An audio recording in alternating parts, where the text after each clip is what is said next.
የቲፒኤልኤፍ ሰዎች ሚዲያ አዘጋጆች የተሳተፉበት ያሉበት አማራ ላይ ያንን ክፍት አፉን ሲከፍቱ የነበሩ ልጋጋሞች የተሰለፉበት ቦታ አሁን ኢትዮጵያ አማራ ለደረሰበት መፈናቀል መሞት ከሌሎች ብሔር ብሔረሰቦች ጋር ተስማምቶ እንዳይኖር እሾህ የሆነ ህገ መንግስት አምጥቶ የሰነቀረበት የደነቀረበት ለአማራ መፈናቀል ለአማራ ሞት ለአማራ መሰደድ ተጠያቂ የሆነ ለፍርድ የሚፈልገው አካል ጋር ቁጭ ብሎ አማራ ሰላም ይውረድ ሰላም ይምጣ የሚልበት ምንም ምክንያት የለም። ምንም ዋናው አርኪቴክት ይሄ ስብሐት ነጋ ባለበት እና ሉላ ሰለሞን ባሉበት የአማራን ትግል ደግሞ ትግል መሆኑን እንኳን አምነው የማይደግፉ ሞቱን የማይናገሩለት ስደቱን የማይናገሩለት መፈናቀሉን የማይናገሩለት ዘላለም ቲፒኤልኤፍን ለማዳን የሚደክሙ ስብስቦች ባሉበት ቦታ አማራ ነኝ ብሎ የአማራንን ትግል ወክሎ ይሄ ጥያቄ ያስነሳል ደጋፊም ያሳጣል። አሁን ብዙ ሰዎች እየተነጋገሩ ያሉት አርበኛ ዘመነ ካሴ እኔ አርበኛ ነው ብለው እነሱ አቶ ነው ያሉት አቶ ዘመነ ካሴ ያሉት እነሱ ናቸው። አርበኛ ዘመነ ካሴ ተመሪዎቹ ስለሚሉት ነው የሚታወቀውም በዚህ ስለሆነ ነው የምናገረውም ለዚህ ዘመነ ካሴ ያስተላለፈው መልእክት ጋር አይደለም ጥያቄው። ኦራተር ነው፣ በጣም ተናጋሪ ነው፣ አንደበተ ርቱዕ ነው፣ አንባቢ ነው፣ ጸሐፊ ነው።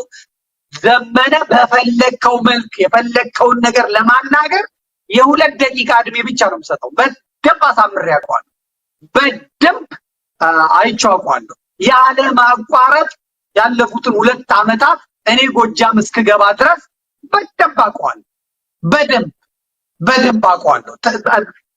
ጭርስ አድርጎ የሚያገባ ሜሲ በሉት ክርስቲያኖ ሮናልዶ በሉት ደሞ ለስብከት ደሞ ለንግግር ምንም አያሳፍራችሁ፣ ማንንም አያሳፍር።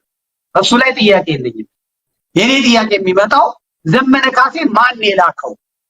ዘመነ ካሴን እዛ ቦታ የጠራው ማን? ዘመነ ካሴ ከተጠራስ በኋላ ማንን ወክሎ ነው ሄደው? በዘመነ ካሴ ንግግር ላይ ደጋግማችሁ ስሙት፣ ደጋግማችሁ አዳምጡት። ነጥብ አታገኙ፣ ነጥብ አታገኙ። በረሃ ቁጭ ብሎ ሰው የሌለበት ተቀምጦ በዛ መጠን በዛ ጊዜ ያንን ጽፎ መስደዱ ላይ ምንም ጥያቄ የለኝም። የትም ቦታ ደግሞ በፈለከው ርዕስ ላይ ይሄንን ጻፍ ይሄን ተናገር ብትሉት ያኮራል እንጂ አንገት አያስደፋም። ይሄ ምንም ጥርጥር የለም። ስለ ህግ ነው የምናወራው፣ ስለ ፕሪንሲፕል በጣም ስለ ህግ ነው የምናወራው። እኔ የምጠይቀው የጎንደርን፣ የጎጃምን፣ የወሎን፣ የሸዋን አመራሮች ነው። የአማራ ፋኖ ብሔራዊ ኃይል የሚባለው ኃይል ዘመነ ካሴን ልኮታል ወይ? እነ ስብሐት በተገኙበት እነ ልደቱ በተገኙበት እና ሉላ ሰለሞን ባሉበት እነ ጀዋር መሐመድ በእኛ አካባቢ እስላም ያልሆነ ሰው ቢመጣ አንገቱን በሜንጫ ነው የምንለው ያለበት ተከበብኩ ብሎ የጎጃምን፣ የጎንደርን፣ የሸዋን፣ የወሎን በኦሮሚያ ውስጥ የነበሩትን አማሮች ያሳረደ፣ ያስጨፈጨፈ፣ ያስገደለ ዮቴቴ ያቺን ሀገር በታትነናት ነው የምንሄደው። እኛ በምንፈልጋት ልክ እኛ በምንፈልጋት መልክ ከተሰራች ተሰራች፣ ካልተሰራች ግን በአናቷ ደፍተናት ነው የምንሄደው ብሎ እንግሊዝ ላይ የደነፋ ከኦሮሞ ምሁራን ፊት የቀባጠረ እድሜ ዘመኑን አማራው የሚደቅበትን ኦርቶዶክስ የሚጠፋበትን ሲሰራ የኖረ ይሄን ለመቀልበስ ጫካ የገቡት እነ ዘመነ ካሴ ከጃዋር ጋር የሚያሰራቸው ምንድነው? ከጃዋር ጋር ያገናኛቸው ምንድነው? እነ ሕዝቅኤል ጋቢሳን የመሰለ ጸረ አማራ የወያኔ አቃጣይ የወያኔ ቡችላ ከነዚህ ጋር ዘመነን ያስቀመጠው ነገር ምንድነው? ከናሉላ ሰለሞን ጋር የተቀመጠው ምንድነው? ከነ ስብሐት ነጋ ጋር ከነ ገዱ አንዳርጋቸው ጋር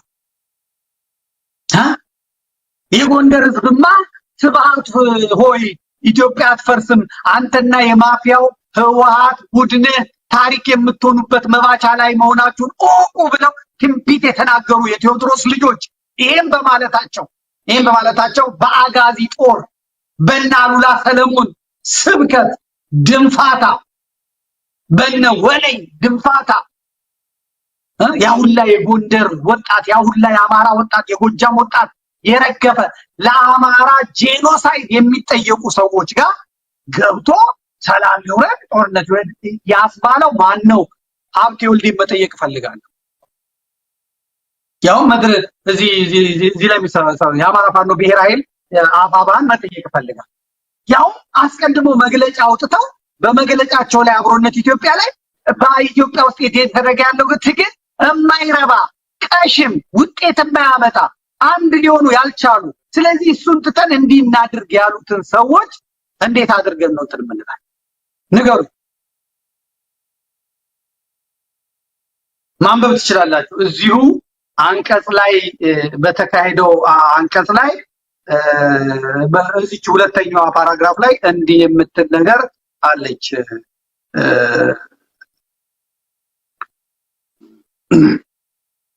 ማየት እንችላለን። የመጨረሻ ጥያቄ ነው የምጠይቀው ዛሬ እንተና ውስጥ አድርገማ። በሌላ በኩል ይላሉ ሙሉውን አይታችሁታል ቅድም። በሌላ በኩል ከአገዛዙ በተጻራሪ የቆሙ ተቃዋሚ ኃይሎች አገዛዙን በብቃት ታግለው ለውጥ በማምጣት ህዝቡንና ሀገሪቱን ከህልውና አደጋ ለመታደግ በሚያስችላቸው የትብብርና የጥንካሬ ደረጃ ላይ አይደሉም። ይህ የሁለት ወገን ድክመት መፍትሄ ካላገኘና በተለይም የተቃዋሚ ኃይሎች ብሔርና ርዕዮተ ዓለም ተሻጋሪ የሆነ የጋራ ትብብር ፈጥረው አገዛዙን ታግለው ማሸነፍ ወይም ወደ ሐቀኛ ድርድር እንዲመጣ ማስገደድ ካልቻሉ በስተቀር ሀገሪቱ አሁን ላይ ከገጠማት የሁሉና አደጋ የመዳን እድሏ እጅግ ጠባብ ይሆናል ብሎ ነው የሚናገሩት። ይህን አንቀጽ ከመጻፍ አንድ ቀን ለአማራ ፋኖ ትግል ድጋፍ አድርገው ያውቃሉ ወይ? ነፍጥ ያነሳ ነው፣ መሳሪያ ያነሳ ነው፣ እየተገዳደረ ነው፣ ሰራዊቱን ሽባ አድርጓል። ውስጡ ሴረኛ ከመክተት ውስጡ ከፋፋይ ከመክተት ውስጡ እንደነ መሳይ መኮንን አይነቱን እየመጠጠ ለስርዓቱ እየነገረ ከውጭ ሆኖ በድሮን የሚያስመቱ ከውጭ ሆኖ ከፋፋይ የሚረዱ እየረዱ የአማራ ፋኖን ትግል ጠልፈው ለራሳቸው ለማድረግ ከመንቦጫረቅ በስተቀር አንድ ድንጋይ ጥለዋል። እነዚህ በሙሉ አማራን ሲሰድቡ የነበሩ በመጽሐፍ ሲሰድቡት የነበሩ በንግግር ሲያቆስሉት የነበሩ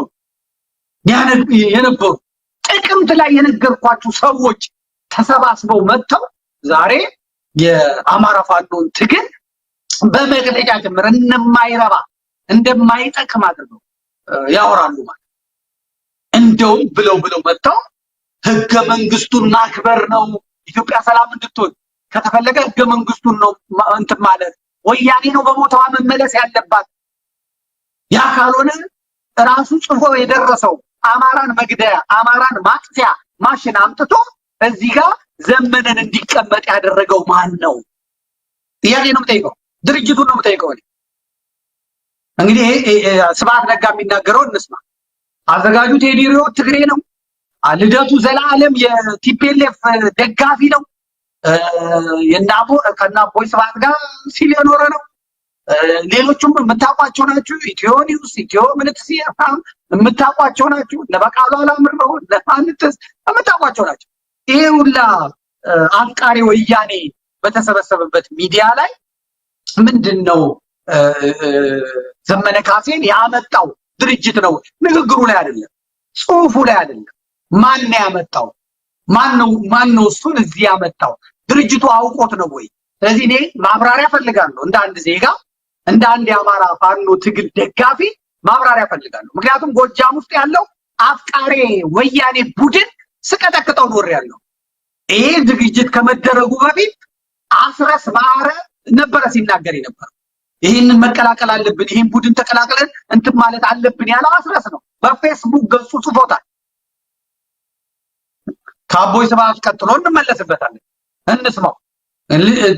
ዘመንንና አቦይ ስብሐትን እኩል የሚያስቀምጥ ይሄ ለፍርድ የሚፈለግ ሰውዬ ለሚሊዮን አማሮች፣ ለሚሊዮን ኦሮሞዎች፣ ለሚሊዮን ኢትዮጵያውያን ሞት፣ ለሀገሪቷ ድቀት ተጠያቂ የሆነን ሰውዬ ከዚህ ጋር ቁጭ አድርጎ ሊያነጋግረው የቻለው ምንድን ማን ያዘው?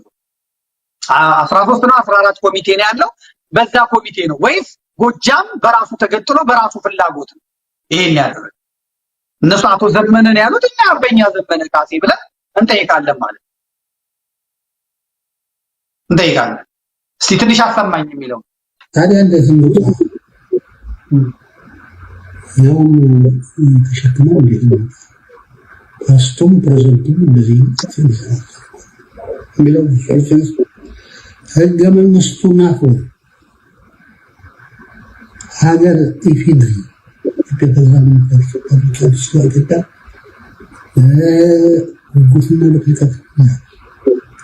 ካለው ስህተት አንቀጽ 104 እና 105 ማንኛውም መፍትሄ ያለው በህገ መንግስቱ ውስጥ አብሮ ነው ምንድን ከህገ መንግስቱ ውጭ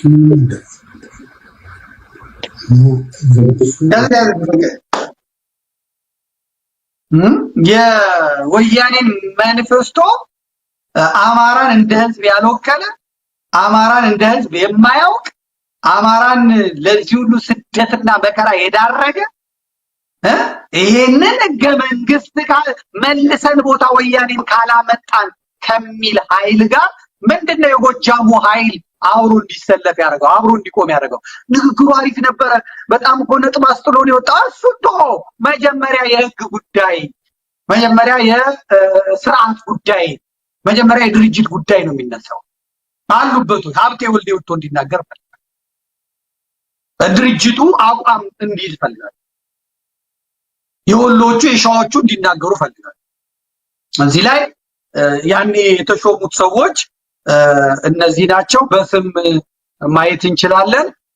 አንደኛ የመስራች ድርጅቶቹ አባላትና ሰራዊት ለማዋሃድ ጊዜ በማስፈለጉ ድርጅቱ አመራር በመቀየር ሂደት የመስራች ድርጅቶችን አመራርና አባላት ተሳትፎ ከፍ ለማድረግ ሲባል ትጥቅ ትግሉ ከሚደረግበት የቀጠና ስፋት አንጻር የጋራ አመራር በማስፈለጉ እንዲሁም ሌሎች በኢትዮጵያ ውስጥ ያሉ የፋኖ አደረጃጀቶች የድርጅቱ አካል የሚሆኑበት እድል ለመፍጠር ሲባል ድርጅቱ በማዕከላዊ ኮማንድ እንዲመራ ተወስኗል። በመሆኑም 13 አባላት ያሉት ማዕከላዊ ኮማንድ የተቋቋመ ሲሆን አባላቱም አንደኛ አርበኛ ዘመነ ካሴ፣ አርበኛ ሀብቴ ወልዴ፣ አርበኛ ምሬ ወዳጆ፣ አርበኛ ደሳለኝ ሲያስብ ሸዋ የአራቱ ግዛት የአርበኛ መሪዎች ማለት የፖለቲካ ኃላፊዎች አርበኛ አስረስ ዳምጤ ማረ ዳምጤ፣ አርበኛ ሄኖክ አዲሴ፣ ጀነራል ተፈራ ማሞ፣ አርበኛ ዝናቡ ልንገረው፣ አርበኛ ድርሳም ብርሃኔ፣ አርበኛ አስቻለው በለጠ፣ አርበኛ ሳሙኤል ባለግን፣ አርበኛ ማርከው መንግስቱ፣ አርበኛ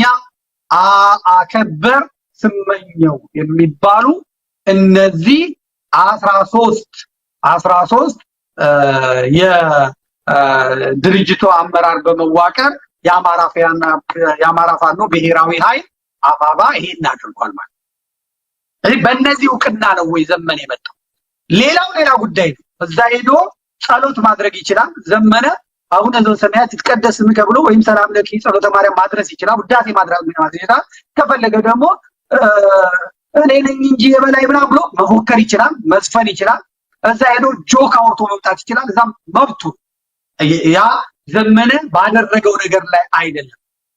ያውም የማይቀበሉት ጃዋር ነው ዘመነን የሚሰማው የሚቀበለው ጃዋር እንትና አላ ሰለሞን ነው ዘመነን የሚሰማው ስለምንተዋወቅ ማለት ያ ጥያቄው የአማራ ፋኖ ብሔራዊ ኃይል መልኩ ጠርሽቷል። ከመጀመሪያው ጀምሮ ሲባል የነበረው ነገር ገንግኖ መጥቷል። ከመደረጉ በፊት አሁን ስለተቀጠቀጠ ወደኋላ የሄደው እሱ ወደኋላ ቀርቶ ይሄን ጽፏል። አስረስ ማረ በፌስቡክ ገጹ ላይ እንግዲህ ፌስቡክ ገጹ ክፍት ከሆነ ማንም ከማይናገርበት አንዱ አስረስ ነው። የአብይ አህመድን የግፍ አገዛዝ እንዲያበቃ በማንኛውም መንገድ መታገል ያስፈልጋል።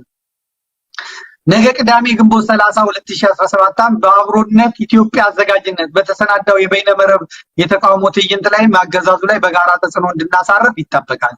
በተደራጀና በታቀደ መንገድ የሚከናወን የማህበራዊ ሚዲያ ዘመቻ ለትግሉ ከሚያስፈልጉ ስልቶች መሃል አንዱ ነው።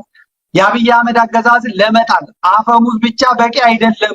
በጠላት ላይ የምንተኩስበትን ዓላማ ለህዝባችንና ለዓለም ደጋግመን መንገር ያስፈልገናል። አገዛዙ የሚታገለን እጁ ላይ ባለው ነገር ሁሉ ስለሆነ እኛም እጃችን ላይ ባለው ማንኛቸውም ነገር እንታገለዋለን። ይኸውም የበይነመረብ የተቃውሞ ትዕይንተ ህዝብ ርዕዮት ሚዲያን ጨምሮ በሚዲያዎች በኩል በቀጥታ ስርጭት ይተላለፋል። የአብይ አህመድን አገዛዝ የምትቃወሙ ሁሉ የተቃውሞ ትዕይንተ ህዝቡ አካል እንድትሆኑ ጥሪ ተላልፎላቸዋል። በዚህ ዕለት አርበኛ ዘመነ ካሴም መልእክት ያስተላልፋል ብሏል። እንደምን ሆኖ ነው የሚያስተላልፈው? የአማራ ፋኖ በጎጃም አሁን የለም። የአማራ ፋኖ በወሎ የሚባል የለም። የጋራ አመራር ነው ያለው። ድሉ ውድቀቱም የሚዘገበው በጠቅላላ መንፈስ ነው። የአማራ ፋኖ ብሔራዊ ኃይል አፋብኃ ተብሎ ነው እንትን የሚባለው። ምንድነው ዋናው የተፈለገው ምንድነው? በጎጃም ታስረው የነበሩትን የትግሬ ጀነራል ኮሎኔሎች፣ የትግሬ የጦር መሐንዲሶች ፈቶ የለቀቀው ይሄ ጎጃም ኃይል ነው። የና አስረስ ማሬ ቡድን፣ የና አርበኛ ዘመነ ካሴ ቡድን ነው። በጎጃም ሰው ሲጨፈጭፍ፣ ወጣቶች ሲጨፈጭፍ ቆይቶ በደም የተያዘውን ኮሎኔል ኪሮስ ምናምን የሚባለውን ፈቶ የለቀቀው ይሄ ጎጃም ኃይል ነው። የአስረስ ማሬ ቡድን ነው።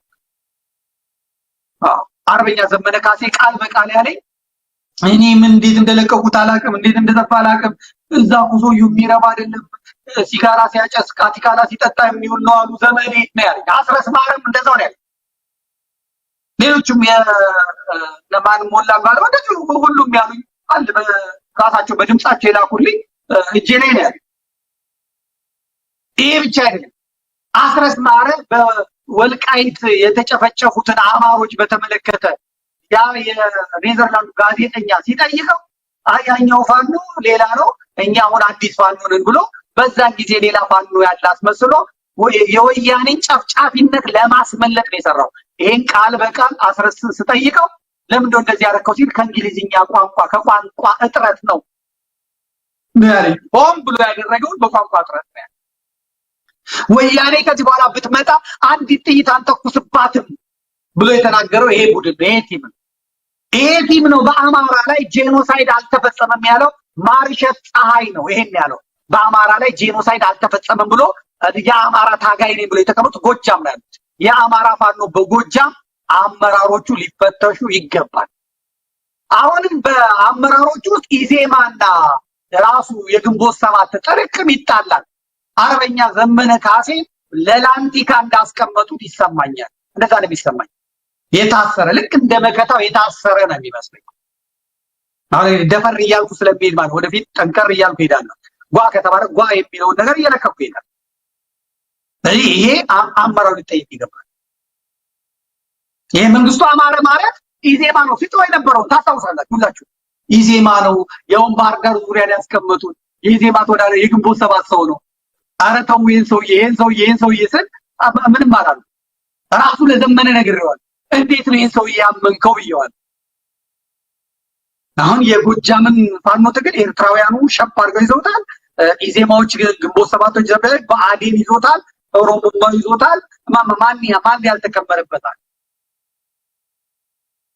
የስልክ ጥሪው ተጠልፎ የሚወጣው የነሱ ነው፣ የሚበተነው የነሱ ነው። ጭራሽ ማናናቃቸውን ሲያዩ አቶ ብለው ተውት። እሱ ብቻ ፖስተሩን እንኳን ሲሰሩ እሱን መሳሪያ ሲይዘው ነው ያሰሩት። ዘመነ ካሴን ማለት ሰላም ይውረድ ጦርነት ይብቃ ብለው አቶ ብለው ጠርተውት ስንት በሲቪል ልብስ የተነሳው ፎቶ እያለ ደብረ ጽዮንን በሻርፕ እንትናን በምናምን አድርገው በሌላ ፎቶ ነው ያስና አቶ ዘመነ ካሴ ብለው ያሉትን እሱን መሳሪያ ሲይዘው ነው ያሰሩት። አምጣልኛም ፎቶ ሁሉም ያሉበትን ተመልከቱ። ጃዋር መሐመድ ከነሱፉ ነው የመጣው። ደብረ ጽዮን ከነሻርፑ ነው የመጣው። ጃልመሮ ከነ እንትኑን ያረጉት ከዛ ዘመነን መሳሪያ አስታቅፈው ነው ያረጉት ይጫወቱበታል አስረስ ማረ ነፍስ አይማርም እነ ልደቱ አያሌው እነ ገዱ አንዳርጋቸው መጣው እንትን ለማለት ይፈልጋል መናቅ የተባለውን የሚያደርግ ሰው ምንድን ከዛ መናቅ ይመጣል ይሄ መናቅ ደግሞ ሌላ አደጋ ያስከትላል ይሄ ከስር የሚጮህ ዘመነ መሪያችን ነው ንጉሳችን ነው ያለሱ ምናምን የሚለው አንድ ቀን አያሳድፉትም አንድ ቀን ዘመነን አያሳድፉትም አንድ ቀን የማቀው ስለማቅ ማለት ነው ራሱ ዘመነ የሚያውቃት ራሱ አስረስ ያውቃት አንድ ቀን አያሳድፉ ዘመነን መጠቀሚያ ነው ዘመነን ወደፊት ማምጣት የራሳቸው ጉዳይ ግን አያገባም መናናቅ ይመጣል እንስማ የድምጽ ጥሪው የድምጽ ግጭት ስሙት ይሄን የሚያወጡ ደግሞ በእናትናኤል መኮንን በኩል በፍርዬ በኩል ቻላቸው ታዛዥ ነው መንግስቱ አማራ አዛዥ ነው አዛዡ ተዳም ማለት ዘመነ ነው ይሄ መንግስቱ አማራ ማለት ኢዜማ ነው ግንቦት 7 የተወዳደረ ሰው የጎጃሙ ኃይል ሲጠነክር ቦታ ያዝ የተባለ ነው ያው ባህር ዳር ዙሪያ ያዝ የተባለ ሰው ህዝብ እንዲማረር የሚያደርጉት እነዚህ ናቸው ለመንግስት የሚሰሩ እነዚህ ናቸው አለቆቻቸው 4 ኪሎ ነው ያለው ተመምሳል ገብታችሁ ፌስቡክን ይዩት ተመልከቱ አዳምጥ ስማ አለማንጂ ወይ አንድ አድምጥ ያለቃም ወይ እና የመለስኩለት የእናንተ ልጆች የተሰጣቸውን ተተኳሽ ይዘው እንዲመጡ አድርጉ ሌላ ችግር ውስጥ ነው የምንገባው እንዴት ዋልክ አለቃ የባለፈው ክፍፍል ጊዜ እኛ በአፈሙዝ ልክ በሰው ኃይል ልክ ይሁን ብለን ጠይቀን የሰው የበሌን ወሰዳለን የበታችን ወሰዳለን ያለንበት የጠላት ጫና የሚታወቅ ነው ያለና አፈሙዝ የሚታወቅ ነው ያለን ሰራዊት የሚታወቅ ነው ስለዚህ አሁን የሚመጣው ሎድ ለአባሉ የማይደርስ ከሆነ አንዱን ያጥግብ ነው በቃ ለኛ ኮርፌ የለንም ቢመነሱ የተሻለ ነው የሚሄድ ይሄ ደግሞ የኔ ብቻ ሳይሆን የሁሉም የፕሮቶሮ ያመራሩ የጋራ አቋም ነው ያለንበትን ነባራዊ ሁኔታ መረዳትና ያስፈልጋል ብዬ ነው የማስበው በጠላት እንደዚህ እየተሽለኮለከ ይሄን ያለ አርሶ አደር እየተጠረነፈ ያለበት ተጠና ላይ በአፈሙዝ ልክ ማከፋፈል ያልቻለም ነው 150 200 ያለው እኮ የብርጌድ የሰው ኃይል አለ ይሄን እናውቃለን እና 2000 ካለው ሰው ጋር አሁን 8000 ብር ኮሬል ታደሰ ላይ አመጣን እንዴት እንደምናደርሰው እስኪ መረዳት ይችላል ውጤት ያመጣ በሚችልበት መንገድ ይከፋፈልና እኛ ደግሞ ሌላ ጊዜ ደግሞ እየታስቦ በሰው ኃይላችን ልክ የሚሰጠን ከሆነ ይዛኔ ብንቀበል የሚሻል የሚል የክፍለ ጦሩ በሙሉ የአቋም ነው ያመራሩ በሉሽ እንታያያለን እንግዲህ ሰምታ ስማ መንጃ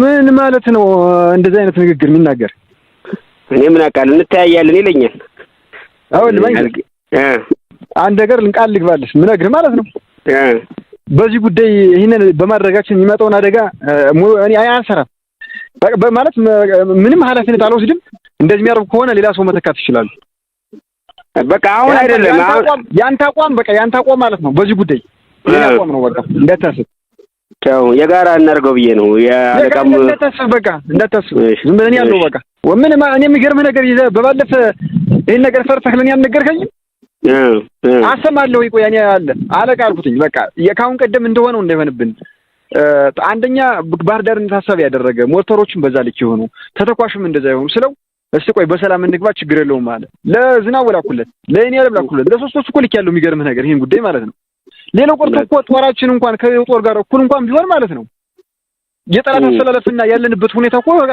ግልጽ እኮ ነው በቃ ይምሩት በቃ አሁን እነዛን የምስራቆች ጉዞ ጀምሯል የሄዱት አላቅም እንጃ ምን አዎ እነሱማ ጀምሯል ይመጣል በቃ ስልኩን ላክልኝ እሺ በቃ ይሄን ምን እናደርግ አዚያ በኋላ መጥቶ ክፍለ ጦሩን መምራት ይችላል የለም ምን በቃ እኔ የለውም እንደሌለ ሆነ ምን ነገር እሱ አንድ ሺህ ማይሞላ ጦር ይዞ ችግር የለም እሺ አይ አሪፍ ነው ያረክልኝ ይመች ቻው እሺ መጀመሪያም ቀልባቸውም ልባቸውም በአማራ ትግል ውስጥ የሌለ ሰዎች የሚያደርጉት ነው። ጎጃም ከባድ ችግር አለ ብለናል። ትግሉ ይጠለፋልም ተጠልፏልም ብለን መናገር እንችላለን።